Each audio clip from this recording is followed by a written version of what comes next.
मनसेतर्फे पालकमंत्री हसन मुश्रीफ साहेब यांच्याकडे निवेदनाद्वारे महात्मा फुले व सावित्रीबाई फुले भव्य स्मारक उभारण्याची मागणी केली आहे।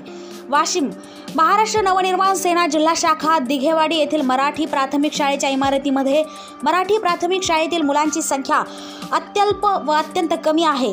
तसेच या शाळेच्या इमारतीमध्ये नगर परिषद आणि महात्मा गांधी विद्यालयाचे स्वतंत्रपणे पाटणी पेट्रोल पंप, पुसद नाक्याजवळ सुव्यवस्थित व सर्व सोयीने सुसज्ज खेळाचे मैदानसह इमारत असताना अनधिकृतपणे दिघेवाडी येथील मराठी प्राथमिक शाळेच्या इमारतीमध्ये भरत आहे।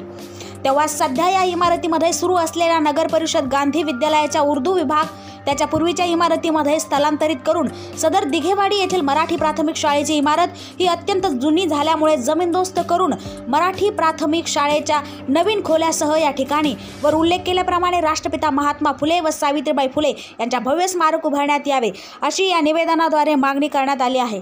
ग्रामप्रभा 24 न्यूजसाठी मुख्य संपादक दिलीप अवगण पाटील। आजच आमच्या YouTube चॅनलला सबस्क्राईब करा व बेल आयकॉन दाबायला विसरू नका।